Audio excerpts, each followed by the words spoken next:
मैं बिना खाए पिए तट पर बैठी रही और मेरे पति का कहना है कि मैं नाव चला के स्वयं क्यों नहीं चली आई, खाली मटके के सहारे नदी पार क्यों नहीं कर ली, या मैं डूबकर मर क्यों नहीं गई।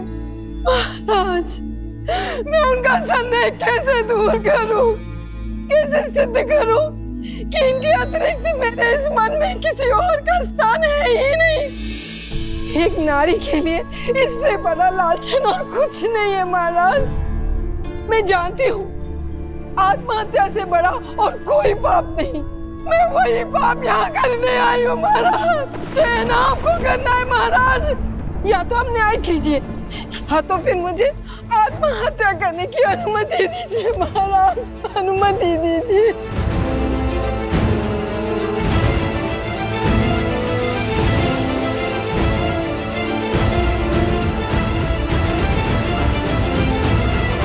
भैया, हमें इसी क्षण जाकर उस वस्त्रक को दंड देना चाहिए और यदि आवश्यकता पड़ी तो पूरे समाज को दंडित करना चाहिए। भरत,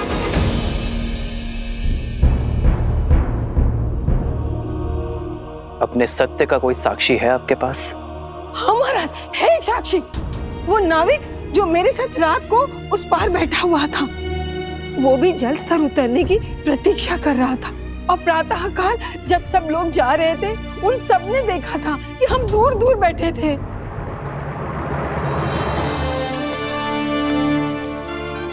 उस नाविक को दरबार में प्रस्तुत किया जाए। कौवे के घोंसले में अंडे किसके हैं?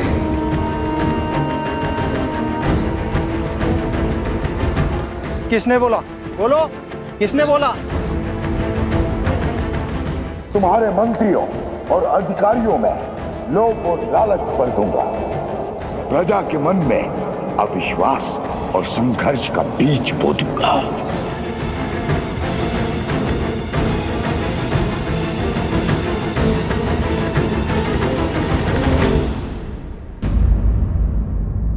स्त्री को सम्मान सहित राज्य के आश्रय में रखा जाए। शीघ्र ही सभी पक्षों को सुनकर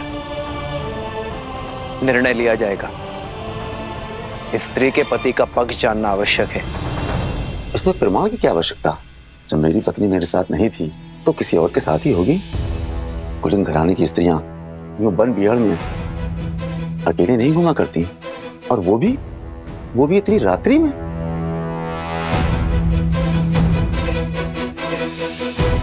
राजकुमार, राजमहल में घटनाएं छुपाना सरल है, क्योंकि भय के मारे वहां कोई कुछ नहीं बोल सकता। परंतु हम सब साधारण लोग हैं, हमारे जीवन की घटनाएं नहीं छिपती। राजा से कोई प्रश्न नहीं पूछ सकता, पर हम पर उंगलियां तुरंत उठ जाती हैं। दुष्ट! तुम्हारा दुस्साहस कैसे हुआ?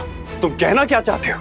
देखा ना राजकुमार, राजमहल के विषय में प्रश्न हो तो ये प्रतिकार मिलता है आपके द्वारा। देखा गांव वालों, ये अन्याय है। उचित अनुचित का निर्णय राजा करते हैं, कोई और नहीं। छोड़िए, प्राण निकल जाएंगे। ये कैसा न्याय है? राजकुमार छोड़ दीजिए।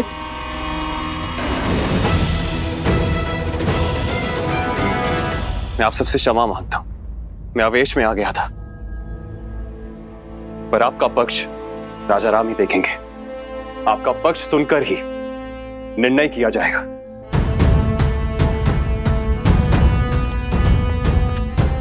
बात इतनी बढ़ गई है, अब महाराज ही न्याय करेंगे। सारी अयोध्या की मति कैसे भ्रष्ट हो सकती है? माना कि वस्त्रक के मन में सहस्त्रमुख रावण ने विष खोल दिया, किंतु सारी प्रजा अपने सोचने समझने की क्षमता को भूलकर अनुचित का अनुसरण कैसे कर सकती है?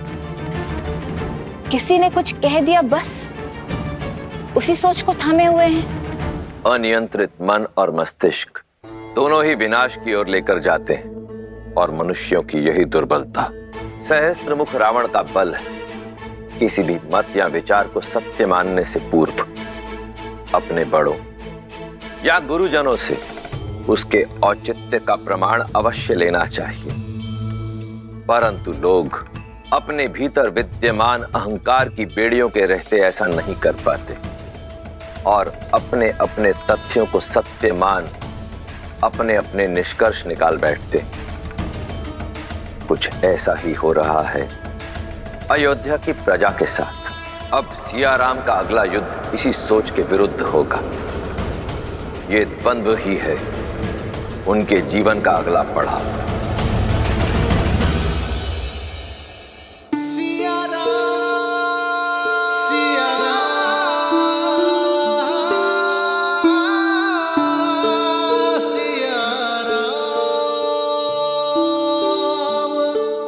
नगर दूषित हो रहा है सीते।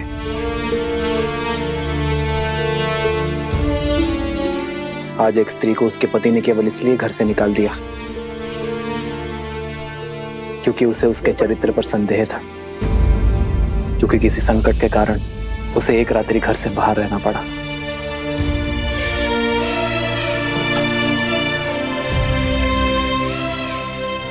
जैसे इस पात्र पर कालिक जमी है, वैसे ही कुविचारों की कालिक प्रजा के मन में जम गई है आर्य। तो हमें करना ये है कि अपने विचारों और विश्वास के स्वच्छ वस्त्र से इस कालिक को पोंछना है। जब कालिक साफ हो जाएगी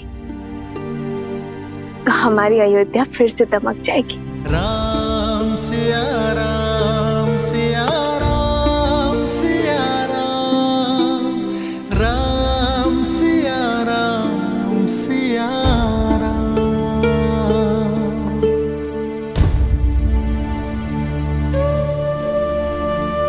अयोध्या हमारी है आर्य, ये नगर हमारा है आर्य। यदि यहाँ कोई समस्या है तो ये हमारा कर्तव्य है कि हम हर गली में जाकर प्रजा की स्थिति देखें।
प्रजा के विचार को जानने के लिए प्रजा का अंग बनना होगा सीते। जो एक राजा के आगे अपनी बात खुलकर नहीं कह पाएंगे, वो एक साधारण नागरिक के आगे अपनी बात कभी नहीं छुपाएंगे। प्रतिदिन आप पर गर्व बढ़ता ही जाता है आर्य। आप जितने अच्छे पति और पुत्र हैं, उससे भी अच्छे राजा हैं।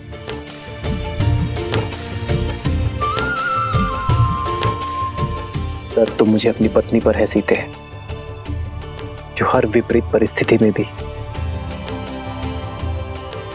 एक ढाल बनकर मेरे साथ खड़ी रहती है। जन्म जन्म का है ये संगम, राम रतन सीता वैभव धन।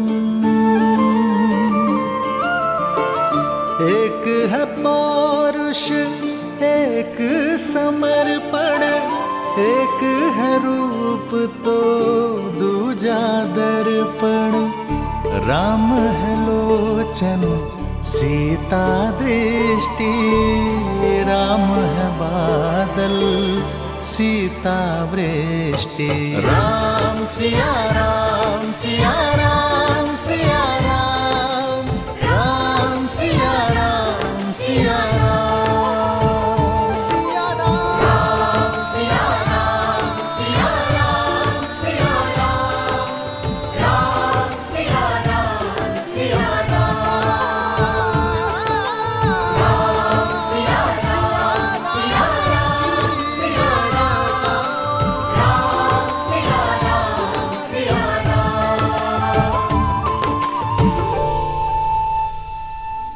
महादेव, श्री राम को इस युद्ध में विजय देना, अयोध्या को हर संकट से बचाना। सुना है कि राजा के भाई शत्रुघ्न ने वस्त्रक पर आक्रमण कर दिया है। वही तो, ये कैसा शासन है? जब किसी पर आरोप लगता है तो उसका न्याय किया जाता है, ना कि इसे ऐसे ही कहीं से उसको पकड़ लिया जाता है। प्रजा उचित अनुचित की सीख अपने राजा से ही तो पाती।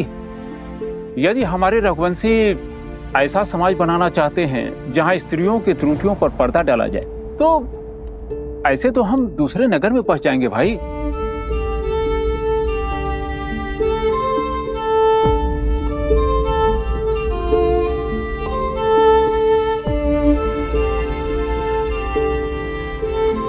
भैया, ये लौकी और कुछ शाक दे देना। सुना है वस्त्रक को राजसभा में बुलाया गया है, कहीं उसका प्रश्न अनुचित तो नहीं? न प्रश्न अनुचित था, न पत्नी का परित्याग। खाने की वस्तुएं भी पवित्र है या नहीं है जांचा जाता है, परंतु पत्नी की पवित्रता कैसे जांचें? पवित्रता का प्रमाण तो खोजना होगा, अन्यथा हम अपनी पत्नी पर संदेह करेंगे और उनसे प्रश्न करेंगे और हमारे भले पूरे परिवार नष्ट हो जाएंगे। जब राज परिवार ने स्वयं ही अनुचित उदाहरण प्रस्तुत कर दिया है तो कोई क्या करे? ये लीजिए भैया।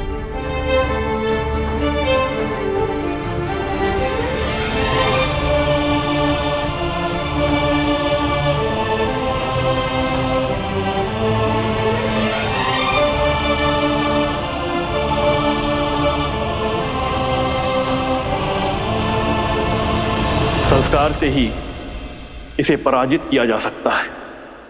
ऐसे संस्कार जो व्यक्ति की चेतना को पवित्र करे और समस्त संसार में संस्कारों को स्थापित करती है।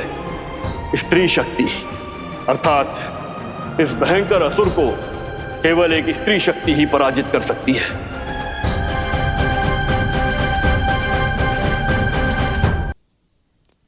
पुंसावन संस्कार तो मंगलपूर्वक संपन्न हो गया। अब सीमांतो नयन की सज्जा प्रारंभ करनी है।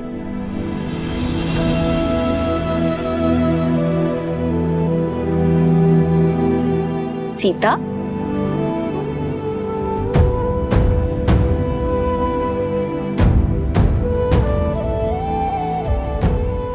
पुत्री, अभी तक जाग रही हो? स्वास्थ्य तो ठीक है ना? आओ, बैठो बैठो। घबराहट हो रही है? चल पियो। मैं ठीक हूँ माता, बस श्री राम की प्रतीक्षा कर रही थी। आपके कक्ष में प्रकाश देखा तो यहाँ आ गई। आप अभी तक सोए नहीं? तुम्हारी नींद पति ने उड़ाई है और हमारे पुत्र ने। नींद ही क्या, दादी बनने के आनंद ने भूख और प्यास सब ले लिया है। पुत्री, इस अवस्था में कभी कुछ खाने का मन करता है या मन में कोई इच्छा भी जागृत होती है? तुम कहो तो कुछ बनवा दूं? भोजन नहीं, मैंने श्री राम से अपनी मन की इच्छा प्रकट की है। मैं कुछ समय के लिए वन में रहना चाहती हूँ, किसी महान ऋषि के सानिध्य में ज्ञान प्राप्त करना चाहती हूँ। और श्री राम ने वचन दिया है कि वो मेरी इच्छा अवश्य पूरी करेंगे। उत्तम विचार है पुत्री। गर्भ अवस्था में गर्भ में जो संस्कार देते हैं उसी से उसका चरित्र और भविष्य निश्चित होता है। माता की दशा ही संतान में संस्कार देती है। पर दीदी, आश्रम का जीवन कष्टदायी होता है और इस अवस्था में विश्राम करना महत्वपूर्ण है। जीवन भर महलों के सुखों ने मुझे वो नहीं सिखाया जो 14 वर्षों के वनवास ने मुझे सिखा दी। आपकी सीता हर स्थिति में, हर परिस्थिति के अनुरूप ढलने में सक्षम है।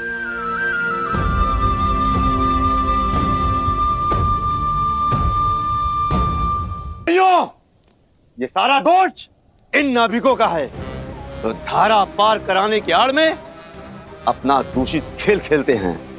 इसीलिए मैंने तो अपनी पत्नी को घर से बाहर निकाल दिया।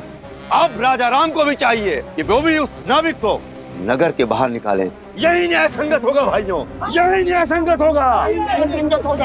ये निर्णय लेने वाले तुम होते कौन हो? स्वयं की दृष्टि में दोष है और फल भुगते साधारण नाविक। यदि अपनी पत्नी पर विश्वास नहीं था तो क्यों से आने दिया अकेले? अरे सुरक्षा के लिए साथ आना था ना। एक तो चोरी और मुझे डांट दिया। हाथ मत लगाना। तो क्या लाश से काम लूं? मारो। रुकिए। क्या कर रहे हैं आप लोग? अयोध्या का यही यश रह गया अब? आज से पहले कभी भी अयोध्या वासियों का मैंने ऐसा रूप नहीं देखा। ये द्वंद्व छोड़िए, राज्यसभा में आ जाना। न्याय का निर्णय अब वहीं होगा, और अब किसी ने झगड़ा किया तो कारागृह में डाल दूंगा उसे, समझे?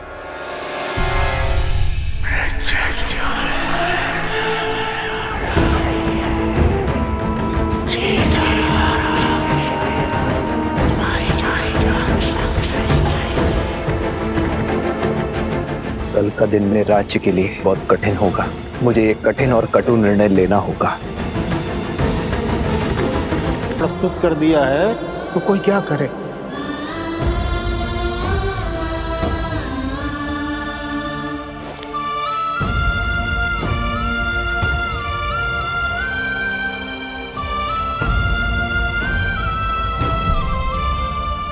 जब मन पर भार हो तो कितने भी दिए बुझा लो, अंधकार कर लो, निंद्रा नहीं आती आर्य।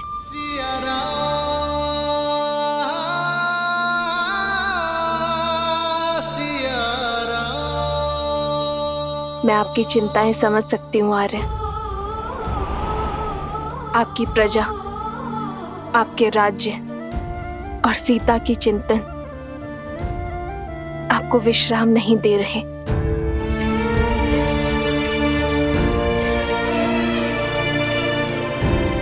किंतु आपकी चिंता मेरे विश्वास से बड़ी नहीं आ रही। मुझे पूरा विश्वास है आप सब ठीक कर देंगे। इस राज्य को सुख, शांति, धर्म का स्थान, राम राज्य देंगे।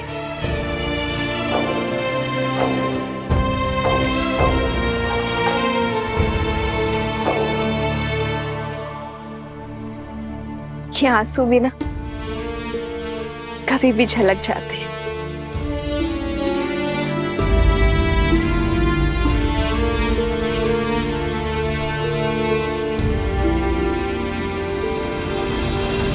राम सिया राम सिया राम सिया राम, राम सिया राम सिया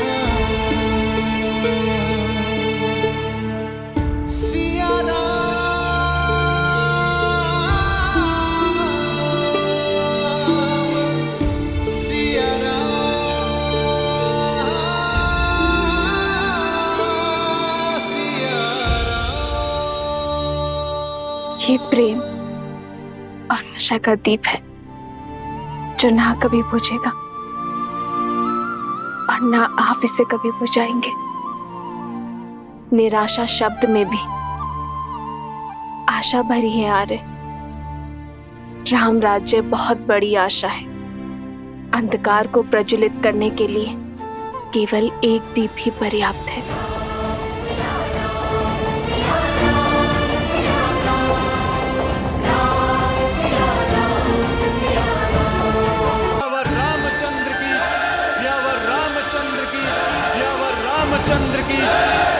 रामचंद्र रामचंद्र की, सियावर रामचंद्र की, सियावर रामचंद्र की।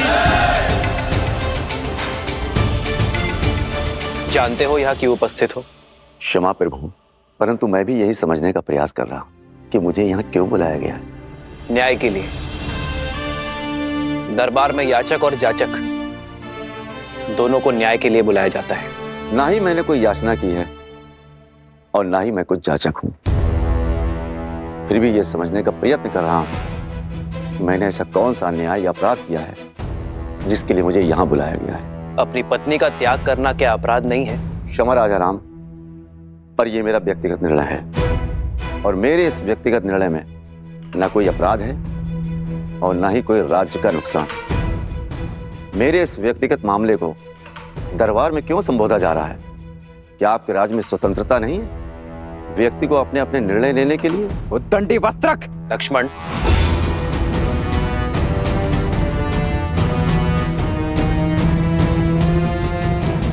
निर्णय और मामला दोनों अवश्य व्यक्तिगत है, किंतु अन्याय एक स्त्री पर हुआ है। उसने अपनी व्यक्तिगत स्वतंत्रता का उपयोग कर सहायता और अन्याय का निवारण मांगा है और यह अवश्य ही राज्य के क्षेत्र में आता है। वस्त्रक, न्याय करना एक राजा का परम धर्म है और इसी कारणवश तुम्हें यहाँ बुलाया गया है। तो न्याय अवश्य होना चाहिए राजा राम, परंतु आशा करता हूं कि याचक एक स्त्री है और आप पक्षपात बिल्कुल नहीं करेंगे उस याचक पर जो एक पुरुष है। मौन हो जाओ वस्त्रक, अन्यथा यहीं तुम्हारी जिह्वा काट दूंगा मैं।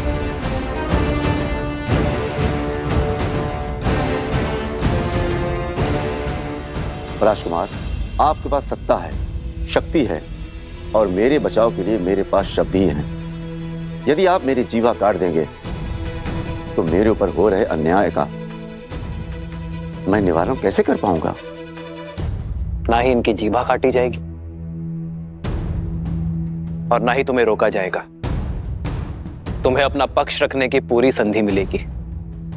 बताओ, अपनी पत्नी का त्याग क्यों किया तुमने वस्त्रक?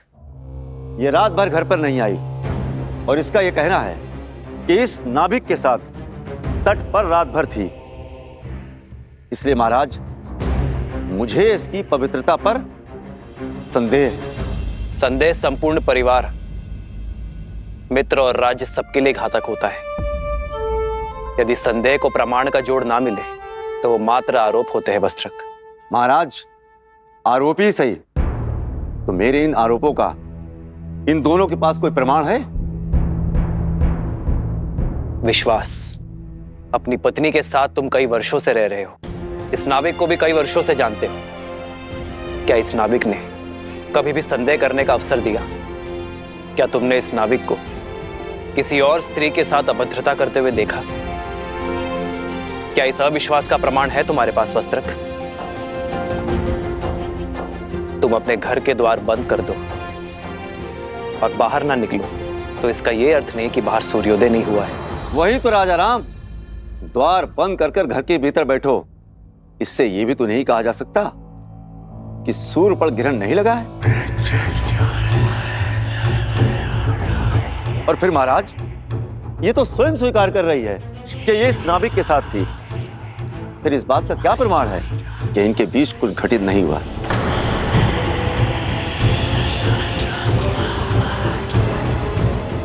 और महाराज, सिर्फ बात मेरी नहीं है, मैं अपनी पत्नी पर विश्वास कर भी लूं, मित्र पर भी विश्वास कर लूं।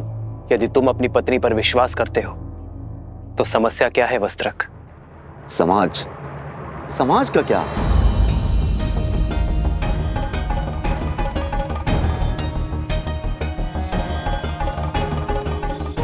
यही समाज जो अपनी बातों से मेरा घर फूकेगा, अपने कटाक्षों से मेरे संबंधों पर लांछन लगाएगा, यहां तक कि मेरी संतानों तक को ताने मारेगा, उल्हाना देगा, जहां कहीं से भी निकलेंगे फुसफुसाहट करेगा।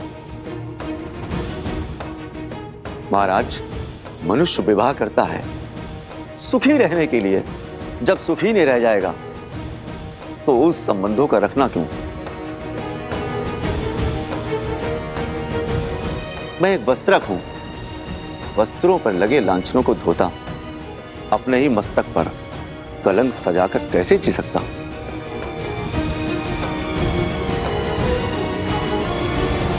जिसे तुम कलंक का नाम कह रहे हो वो मात्र भ्रम भी तो हो सकता है वस्त्रक। कैसा भ्रम राजा राम? नाभिक से पूछिए, यदि मैं उसकी पत्नी के साथ रात भर अकेला रहता तो वो मेरे बारे में क्या सोचता? पूछिए मेरी पत्नी से, यदि मैं पर स्त्री के साथ रात भर बाहर बिताकर आता तो क्या मेरी पत्नी मुझ पर विश्वास करती? पूछिए इन सभाजनों से, यदि उनकी पत्नियां रात भर किसी और के साथ रहती क्या वे स्वीकार करते? यदि ये स्वीकार भी कर लेते तो क्या ये समाज तभी आवाज में बात नहीं करते, कलंकित नहीं करते?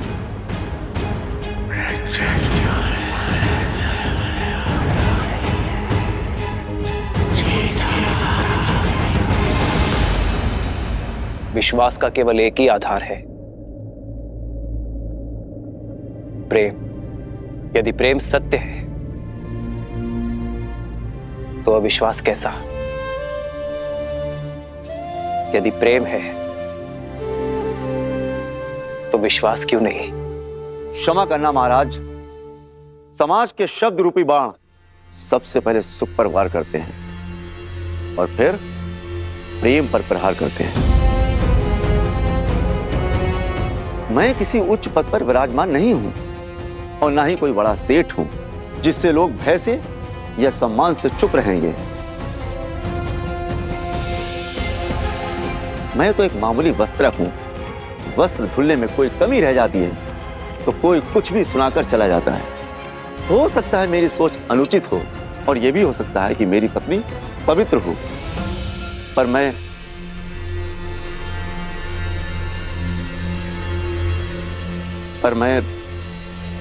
निडर होकर कहो वस्त्रक,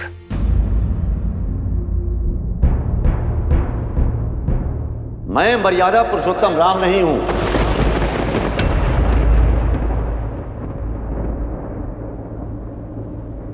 मेरा जन्म दिव्य प्रसाद से नहीं हुआ। मैं ऐसी स्त्री को नहीं अपनाऊंगा जो किसी अन्य पुरुष के साथ रहकर आई हो।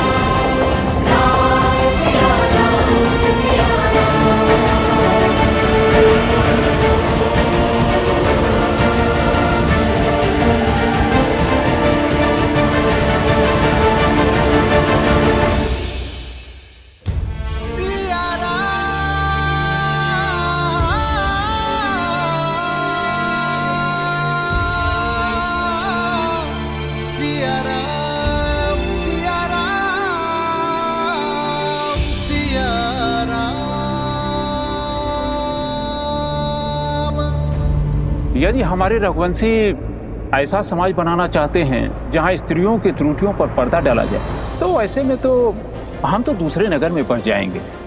जब राज परिवार ने स्वयं ही अनुचित उदाहरण प्रस्तुत कर दिया है तो कोई क्या करे? मैं एक वस्त्रक हूं, वस्त्रों पर लगे लांछनों को धोता अपने ही मस्तक पर कलंक सजाकर कैसे जी सकता हूं? पूछिए इन सभाजनों से, यदि उनकी पत्नियां रात भर किसी और के साथ रहती क्या वे स्वीकार करती? मैं मर्यादा पुरुषोत्तम राम नहीं हूं। मेरा जन्म दिव्य प्रसाद में नहीं हुआ है। मैं ऐसी स्त्री को नहीं अपनाऊंगा जो किसी अन्य पुरुष के साथ रहकर आई हो।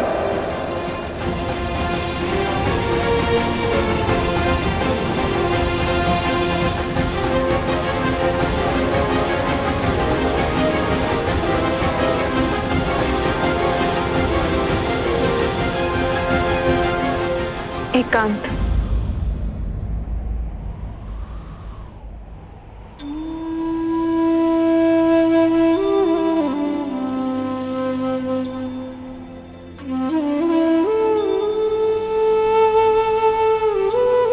चरित्र का प्रमाण जो लंका में दिया,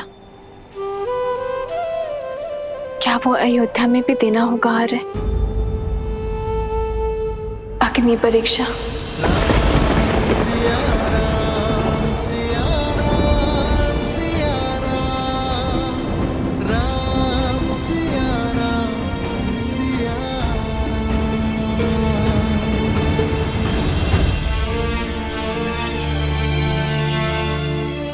तुम अयोध्या की महारानी हो सीते, और मैं महाराजा। प्रजा राजा के पद चिन्हों पर चलती है। यदि तुम बार बार अपने चरित्र का प्रमाण दोगे तो इस संसार में हर पति अपनी पत्नी से बार बार अग्नि परीक्षा की अपेक्षा करेगा। पर स्वर्ण को तो हर बार कसौटी पर परखा जाता है ना आर्य। पर हर धातु स्वर्ण नहीं होती सीते। हर कोई मेरी सीता की भांति पूर्णतः पवित्र और दोष रहित नहीं होते। कौन किस अपराध के लिए दंडीकृत होगा ये केवल अग्निदेव जानते हैं सीते, साधारण मानव नहीं। हम ऐसा कोई निर्णय नहीं लेंगे जो समाज के सामने अनुचित उदाहरण प्रस्तुत करे। यदि परीक्षा इस समस्या का हल नहीं है तो इसका हल क्या है यार? शिक्षा, शिक्षा आचरण। शुद्ध आचरण ही विचार शुद्ध कर सकते हैं सीते।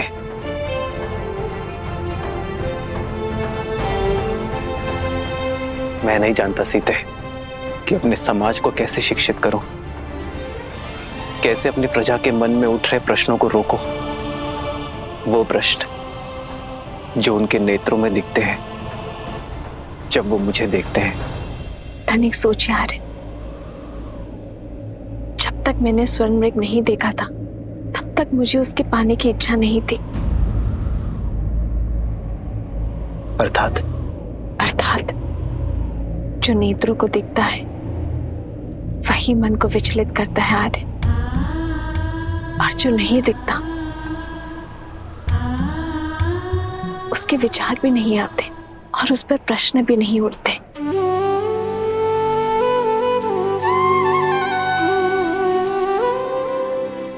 उचित कहा तुमने सीते। कुविचारों से बचने का एक ही मार्ग है, त्याग।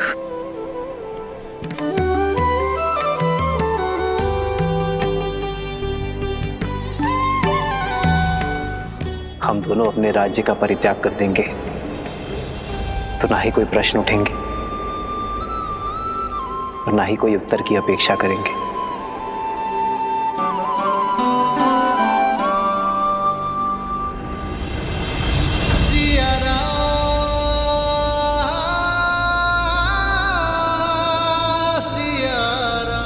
हम दोनों नहीं,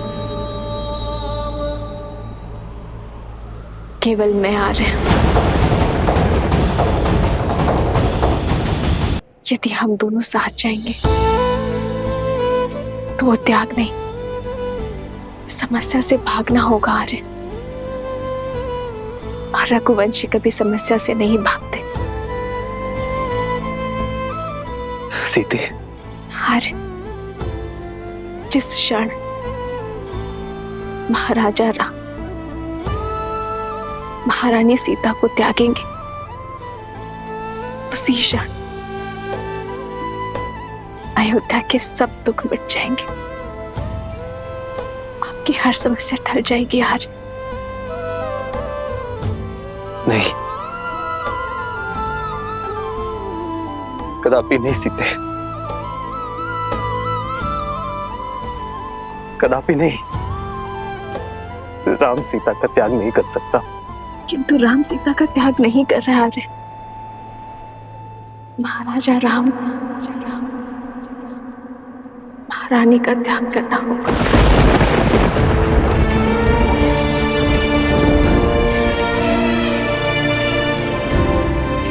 क्योंकि राजा राम पर उत्तरदायित्व है आर्य। रघुकुल की विरासत, अयोध्या के उत्थान का। यदि श्री राम ने ये सिंहासन छोड़ा तो अयोध्या में उत्तरदायित्व को छोड़ने का परंपरा बन जाएगी आर्य। आर्य, आपका वो वचन टूट जाएगा जो आपने अयोध्या को दिया, इस सिंहासन को दिया और अपने पूर्वजों को दिया।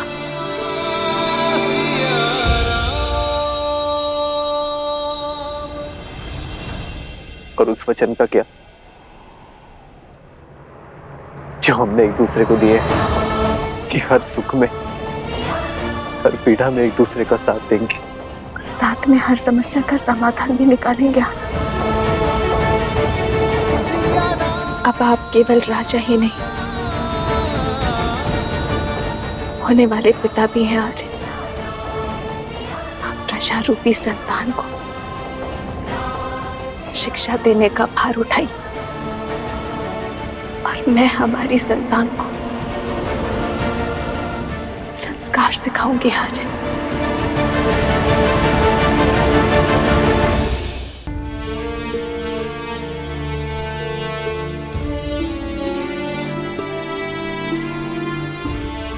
एक बार शांत मन से सोचिए, जो समाज, जो प्रजा मुझ पर,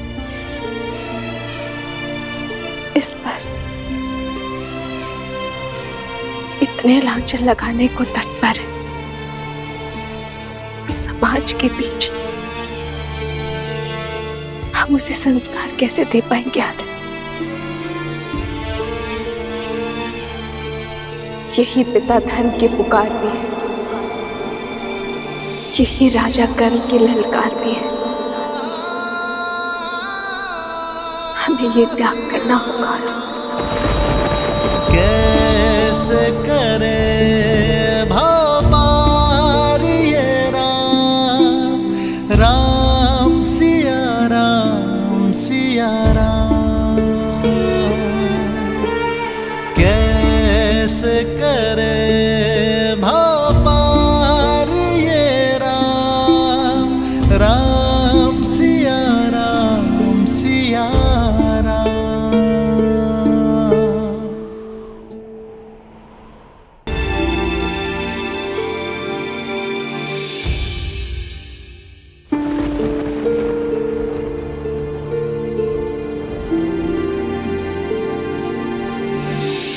जन्म जन्म का है ये संगम, राम रतन सीता वैभव धन। राम है लोचन सीता दृष्टि, राम है बादल सीता वृष्टि। कैसे करे भव पार ये राम, राम सिया राम। राजा की आंखों में अश्रु तो प्रजा की आंखों में अश्रु कैसे देख सकेंगे आर्य? ये राम के अश्रु है सीते, राजा राम के नहीं। तो ये सीता का वचन है, शीघ्र ही समय आएगा जब अयोध्या से हर मलिनता नष्ट हो जाएगी, जब हमारी संतान के लिए यहाँ आना शुभ होगा, जब राम राज्य एक बार फिर राम सीता को साथ देखेगा। प्रारंभ के लिखे इस वियोग को हम प्रयास से एक बार फिर संयोग में बदल देंगे। रूठे से लगते सांसों के धागे, भीगे ये नैना सोए न जागे। तन से प्राण विलग हों जैसे सिया से राम अलग हो कैसे।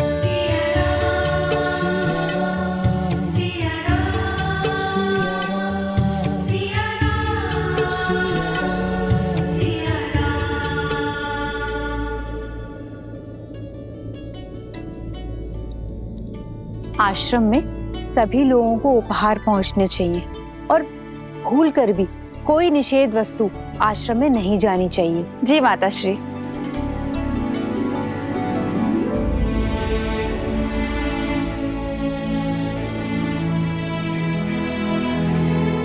दीदी, दीदी आप आ गए?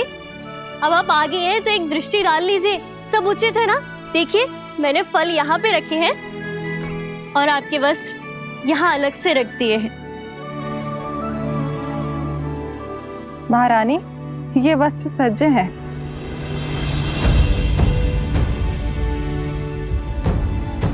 ये वलकल वस्त्र किसके लिए है? माताश्री, कदाचित आश्रम की साध्वियों को भेंट करना चाहती हैं सीता दीदी, है ना दीदी? ये वस्त्र मेरे लिए है।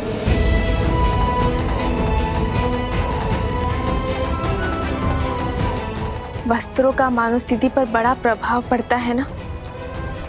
आश्रम जा रही हूं तो वस्त्र भी सात्विक होना चाहिए।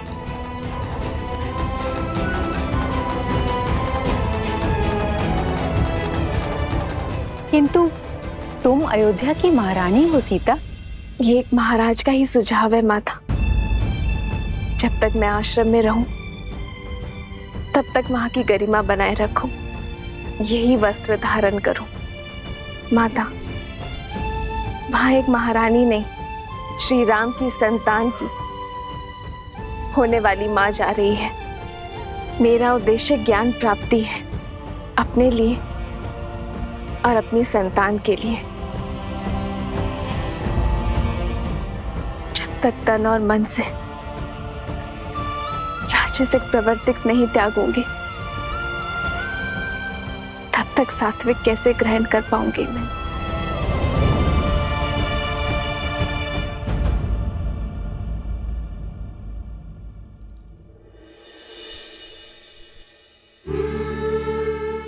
वर्षों तक श्री राम के साथ एक साध्वी की भांति इन वस्त्रों में बिताए हैं मैंने। इन वस्त्रों से अधिक अच्छा कुछ और नहीं लगता।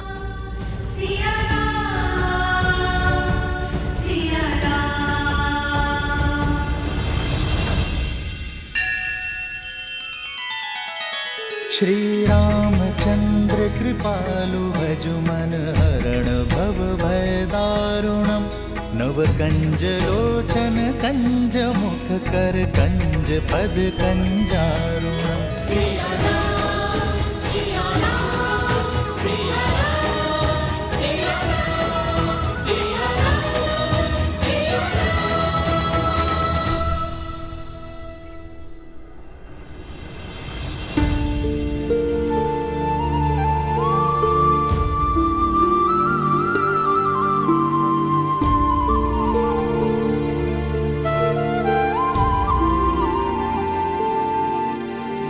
राम सिया राम सिया राम सिया राम।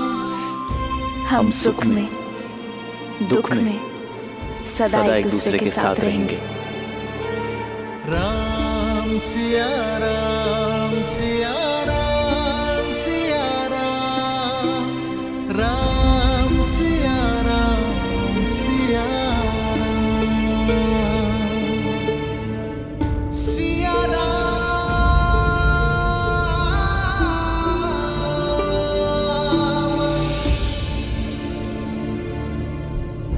आपने स्मरण किया भैया।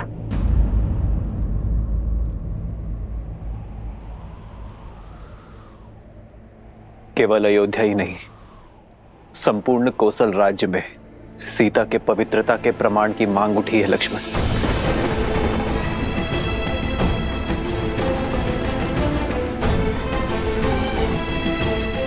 तो ऐसी मांग करने वाली जीवा को काट कर लाने की आज्ञा दीजिए भैया। संदेह की इस अग्नि से समस्त नगरी भी जलती है तो जल जाए, परंतु भाभी मां इस अग्नि की ताप को नहीं सहेंगी, कदापि नहीं सहेंगी। दोबारा भाभी मां कोई परीक्षा नहीं देंगी।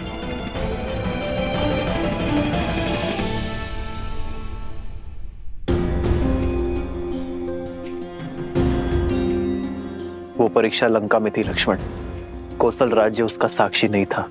भैया, यदि कोई साक्षी नहीं था तो ना सही, परंतु इसका अर्थ यह नहीं कि हमारी भाभी मां संसार की हर स्त्री, हर पुरुष के लिए अपनी पवित्रता का प्रमाण देती रहे। प्रजा राजा की संतान की भांति होती है भरत, माता पिता की भांति। एक राजा को राज परिवार के लिए बलिदान देना पड़ता है, इसलिए किसी भी परीक्षण के प्रमाण की अपेक्षा प्रजा से की जाती है, तो राजा और राज परिवार से नहीं।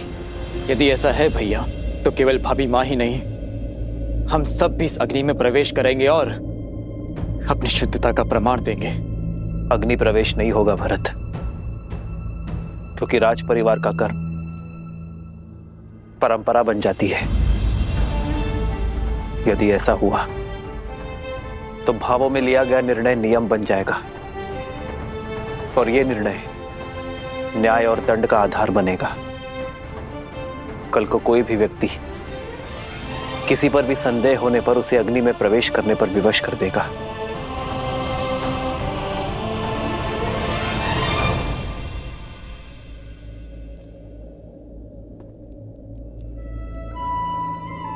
मेरे हृदय बैठा जा रहा है भैया।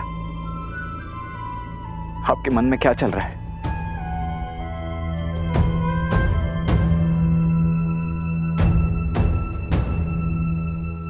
ये धर्म संकट है लक्ष्मण, और धर्म संकट का एक ही हल है,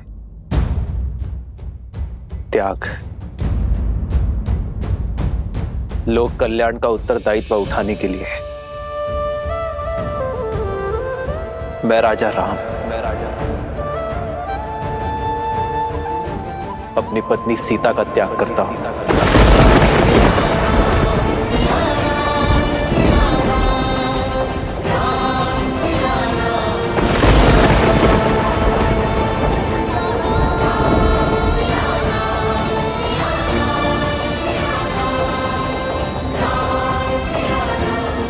लक्ष्मण, तुम आज ही रात्रि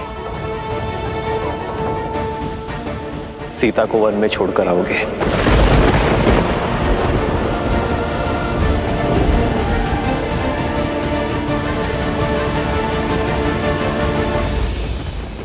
नहीं, ऐसा नहीं हो सकता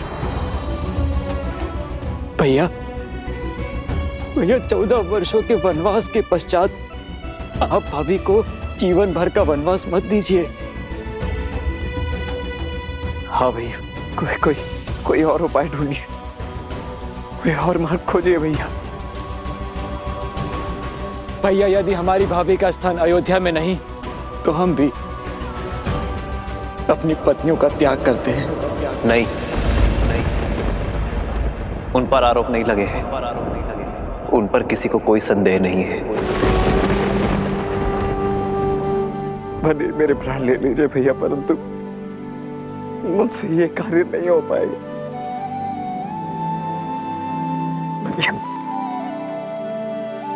ये अन्याय मत होने दीजिए भैया। ये तुम्हारे भैया राम का आग्रह नहीं है लक्ष्मण, ये अयोध्या के राजा राम का आदेश है सेनापति लक्ष्मण को। ना ही तुम अपने प्राण त्यागोगे और ना ही इस आदेश का उल्लंघन करोगे। इस आदेश का पालन होगा आज इसी क्षण।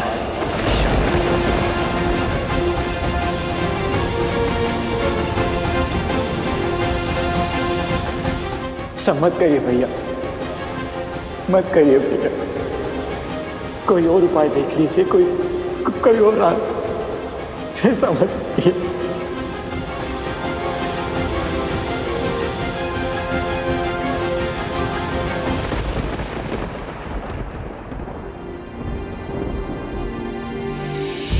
बदली पवन बदली मन धारा, बुरी सोच का खेल है सारा। छूटा ना वनवास ये पूरा, मर्यादा का समर अधूरा। कैसे करे भमार ये राम, राम सिया राम सिया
मेरा निर्णय अटल है।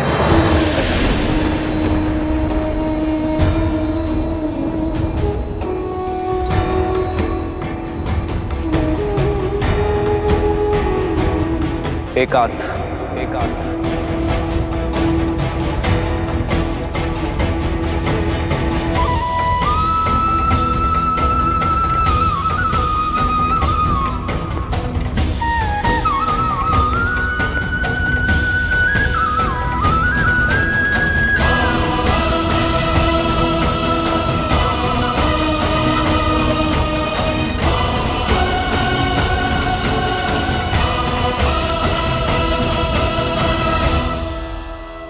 हे नारायण, मेरे श्री राम इस भूमि की कीर्ति बने रहे, अयोध्या के राजा का गौरव चारों लोकों में जगमगाए, मर्यादा की स्थापना के समर्पण में उनका संबल बनना प्रभु।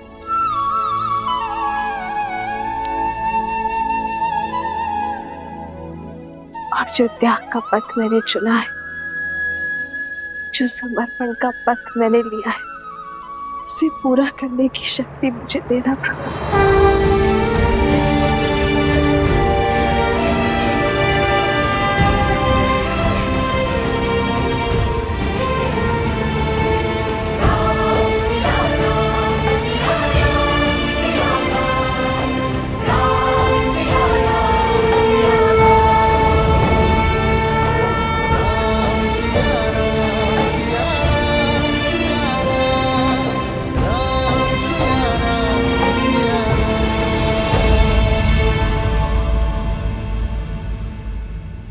माता,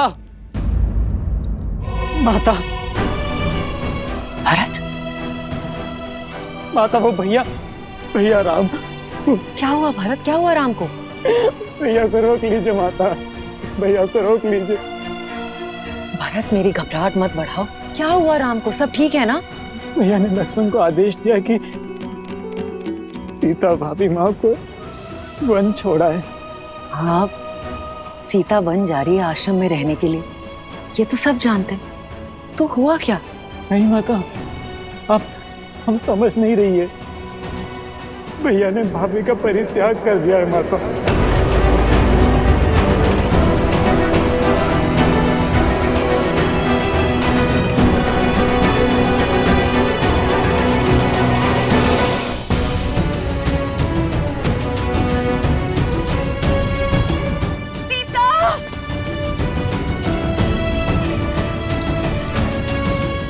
आर्य,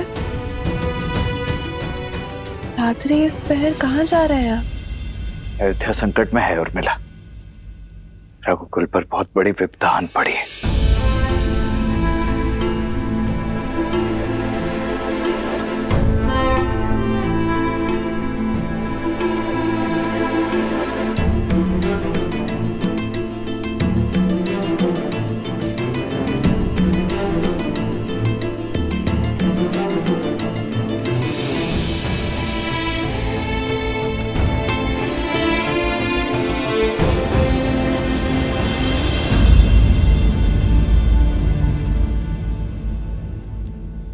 प्रार्थना करना कि मैं इस प्रयाण में असफल हो जाऊं उर्मिला। हुआ क्या है आर्य? आप किससे युद्ध करने जा रहे हैं?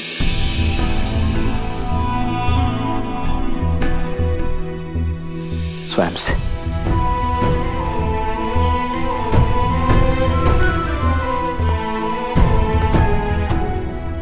राजा राम ने अपने सेनापति को जो कार्य सौंपा है, वो 100 रावण और मेघनाद का वध करने से भी अधिक कठिन है।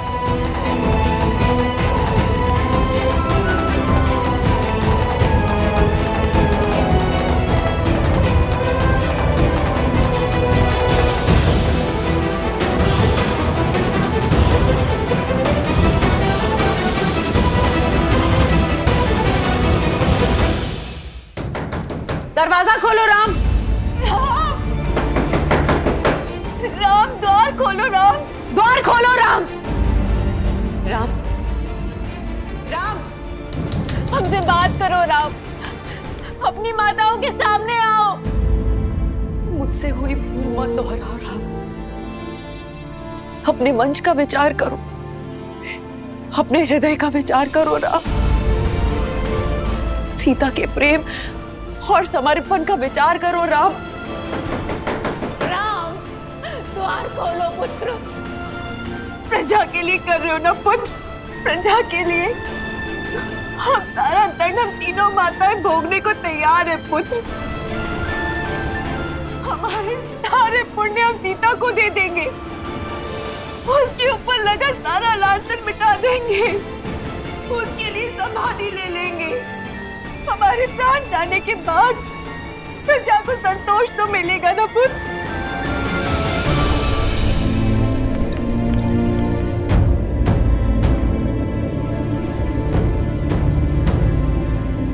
राम, विनती है तुमसे, सीता का त्याग मत करो राम। अपना हृदय बदल दो राम। हम माताओं की विनती है तुमसे। द्वार खोलो राम, पुत्र द्वार खोलो। सेनापति लक्ष्मण महाराज के आदेश का पालन करने के लिए उपस्थित है अयोध्या नरेश। महारानी सीता को वन में छोड़कर आने के लिए प्रस्थान करने की अनुमति दीजिए महाराज।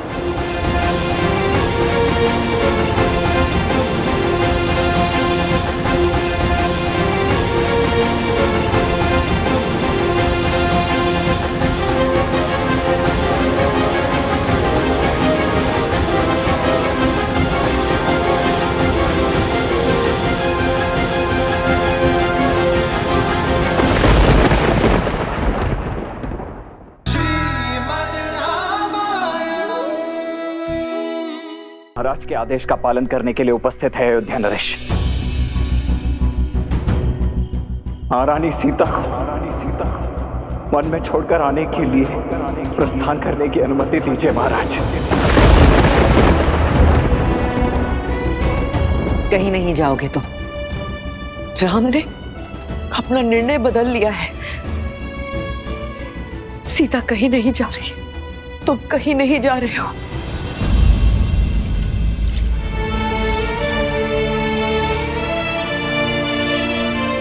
राम, इन सबको अपना नया निर्णय बताओ।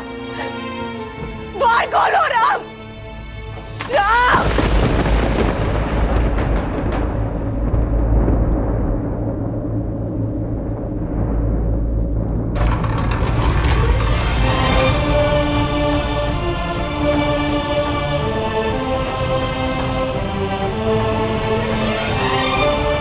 राम,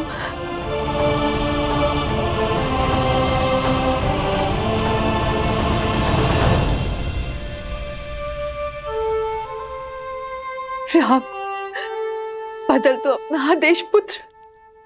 मैं आज्ञा की प्रतीक्षा में। राजा राम का आदेश अटल है लक्ष्मण। तुम सीता को अयोध्या की सीमा से दूर वन में छोड़ा।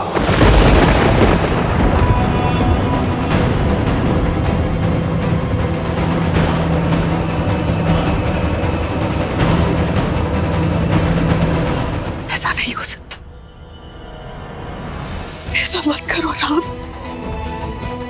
ये अनर्थ मत करो। रघुवंश में प्रलय आ जाएगी राम, ऐसा मत करो।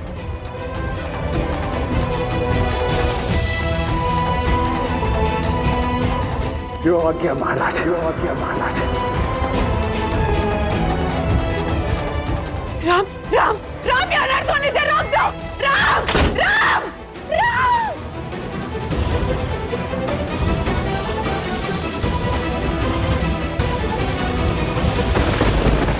राम का निर्णय, राम का हृदय, आप यही बदल सकते हैं।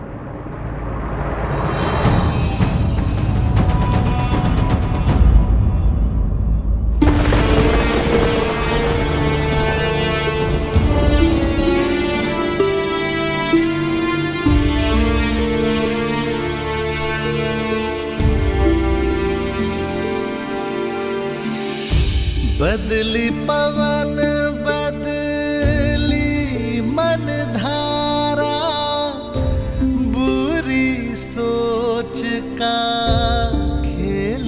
सारा छूटा ना वनवास ये पूरा मर्यादा का समर अधूरा कैसे करे भापार ये राम राम सिया राम सिया राम। क्षमा करना सीते,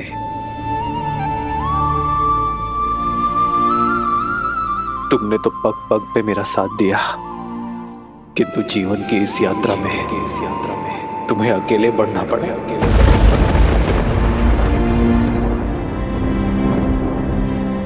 सीता कभी अकेले हो ही नहीं सकती यार।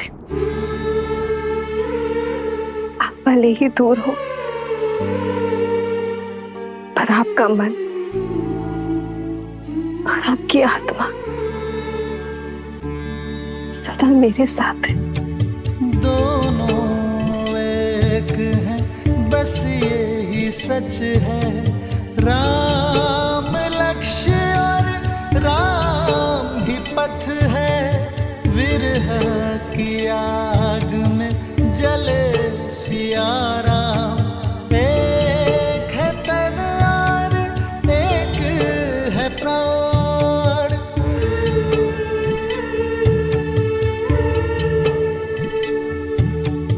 तन से प्राण विलग हो जैसे सिया से राम अलग हो कैसे। सिया राम सिया राम सिया राम सिया राम सिया राम। अब आप ही राम को रोक सकते हैं।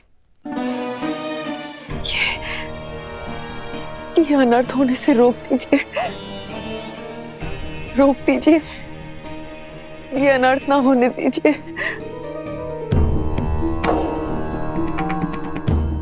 ये कटु सत्य सुनकर भी आपकी आंखें क्यों बंद हैं? ये अनर्थ होने से रोक दीजिए राजगुरु, रोक दीजिए ये अनर्थ।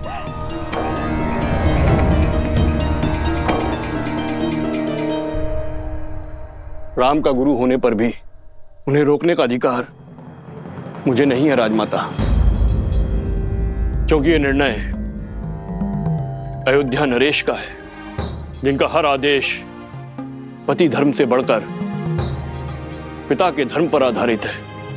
राजा के लिए प्रजा संतान के समान होती है, और यह त्याग संतान के लिए है। समय कठिन है। राम का साहस बनिए, उनके निर्णय पर प्रश्न मत उठाइए देवी।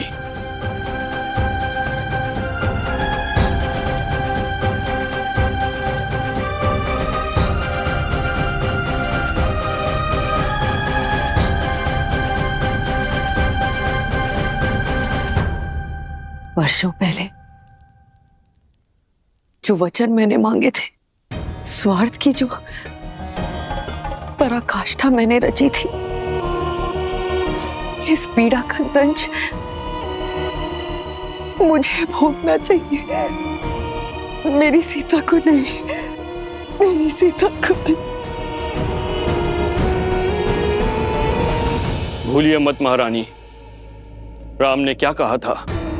आप केवल निमित्त मात्र थी। ये सारा खेल नियति का खेला गया था।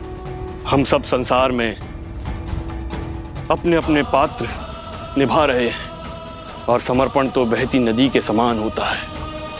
वो सुगम मार्ग नहीं, उचित मार्ग चुनता है, फिर चाहे वो कितना भी कठिन क्यों ना हो।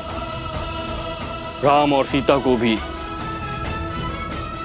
यह कष्ट सहन करना होगा।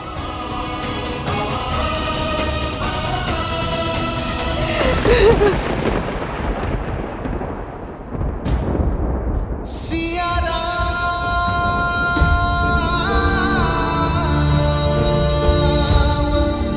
सिया राम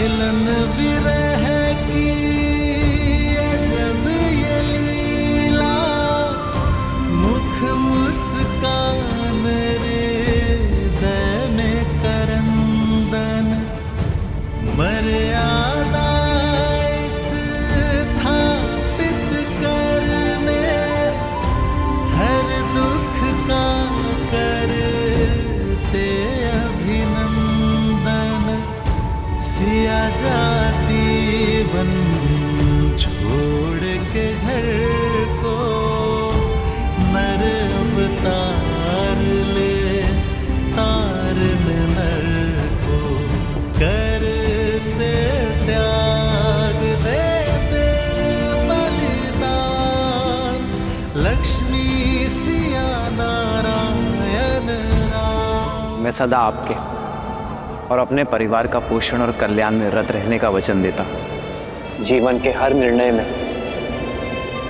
मैं आपका परामर्श लूंगा। यदि कभी आपके धर्म पर या आप पर कोई संकट आया, आपकी रक्षा के लिए मैं अपने प्राण देने से पीछे नहीं हटूंगी। सीते, सीते।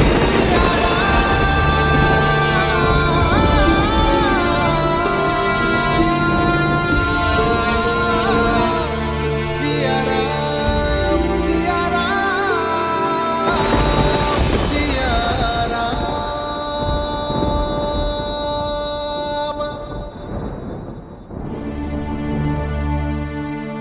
यात्रा बहुत ही लंबी और कठिन है भाभी माँ। जो सरल हो वो राम का पति का।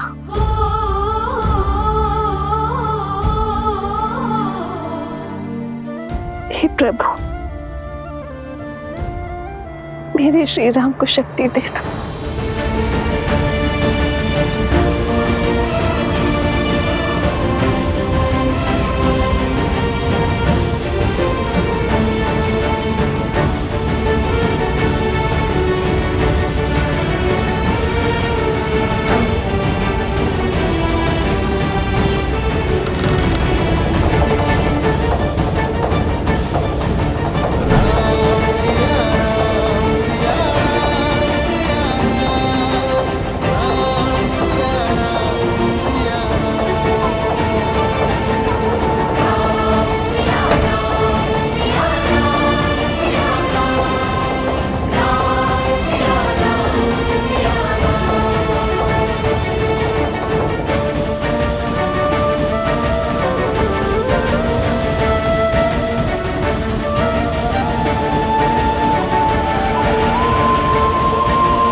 आदेश है माता।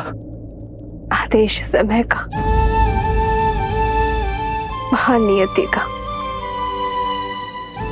और ये इच्छा ईश्वर की है लक्ष्मण भैया। बड़ी है,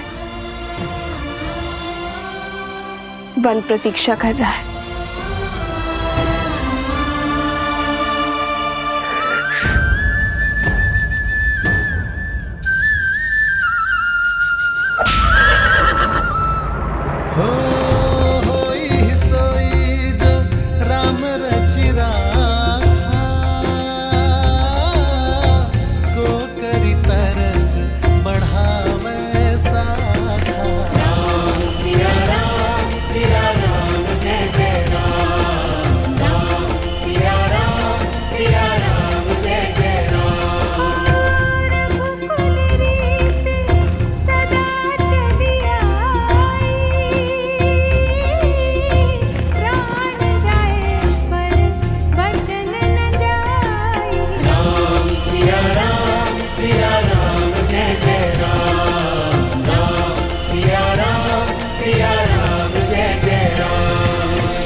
जय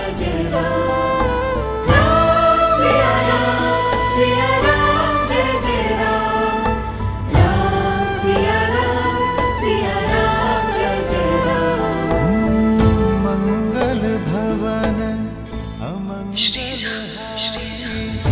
प्रभु सुदशरथ अजर बिहारी।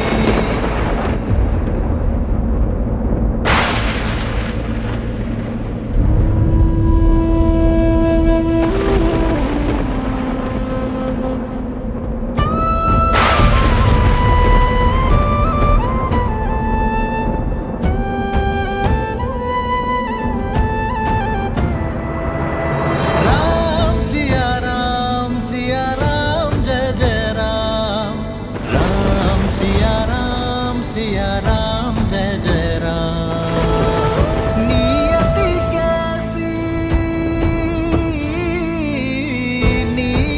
कैसी विपदा लाई, नियति कैसी विपदा लाई। राम सिया राम सीते सीते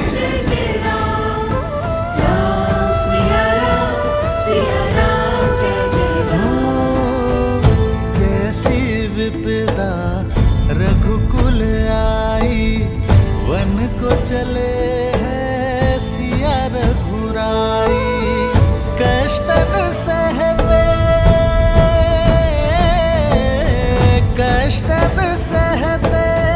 श्री रघुराई, कष्टन सहते श्री रघुराई। एक यही मार्ग है आर्य, आप मेरा त्याग कर दीजिए। नहीं सीते, यह असंभव है सीते, ये असंभव है। त्याग संपत्ति का किया जाता है और पृथ्वी कोई संपत्ति नहीं है सीते। व्यक्ति अपने अंग काट कर उनका भी अर्पण कर देता है।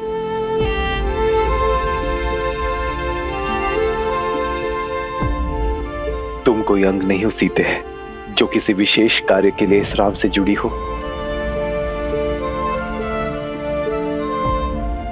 त्वमसि मे हृदयम द्वितीयम,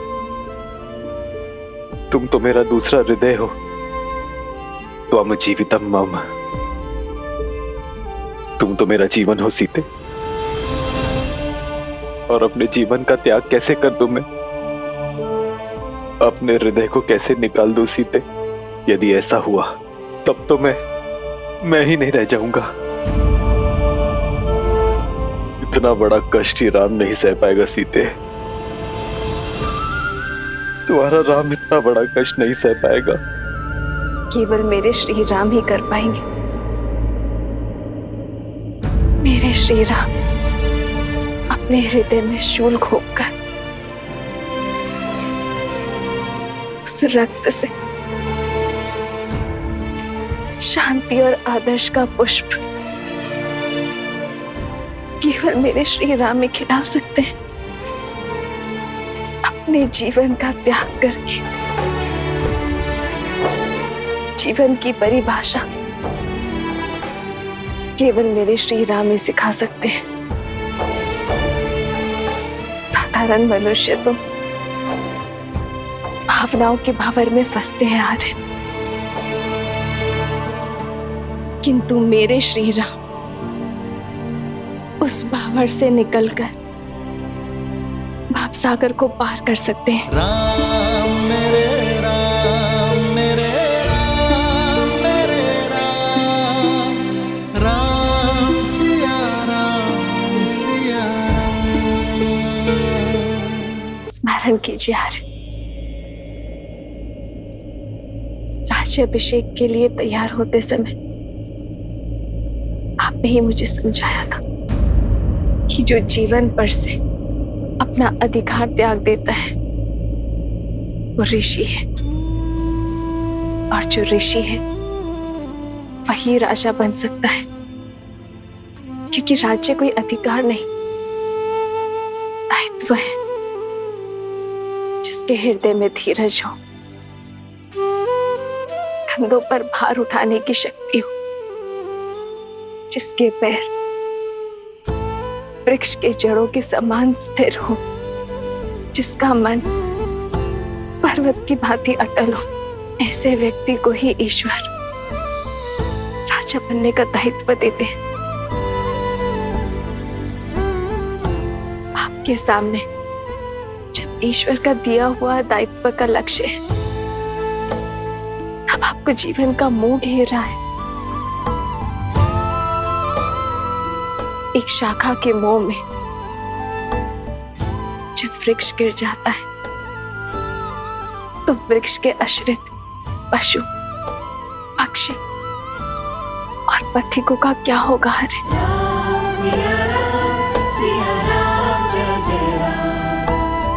इक्ष्वाकु वंश का उत्तराधिकारी ना मोह धरेगा, ना दुख धरेगा। वो तो केवल समाज का कल्याण करेगा।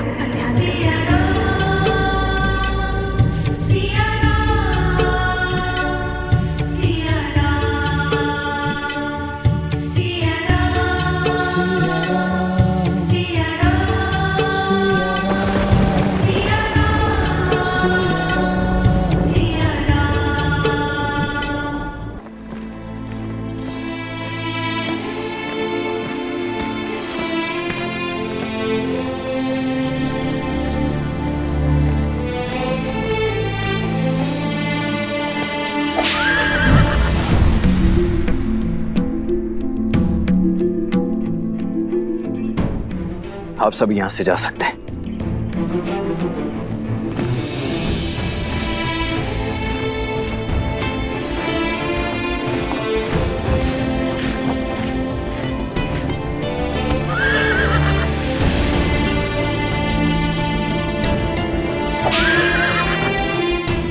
आगे बढ़ो, आगे बढ़ो।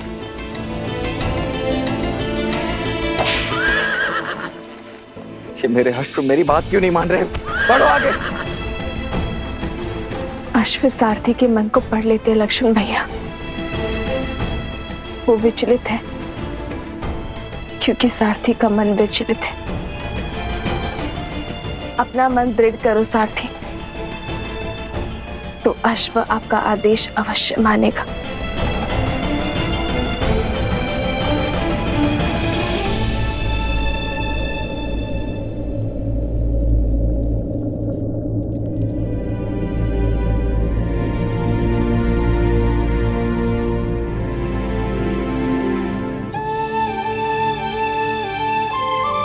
एक बात पूछूं भवेबा, कि इतना बड़ा अन्याय स्वीकार कैसे कर लिया आपने? अन्याय वो होता है जिससे मन में विद्रोह जन्मे लक्ष्मण भैया। मैंने तो केवल आदेश माना है, इसमें अन्याय कहाँ है? ये अन्याय नहीं, जीवन का अगला अध्याय है जहां मेरी यात्रा अकेले की है। पुराण जीती सुजैसे सुर गावा, सीता त्याग अनुज प्रभुआ।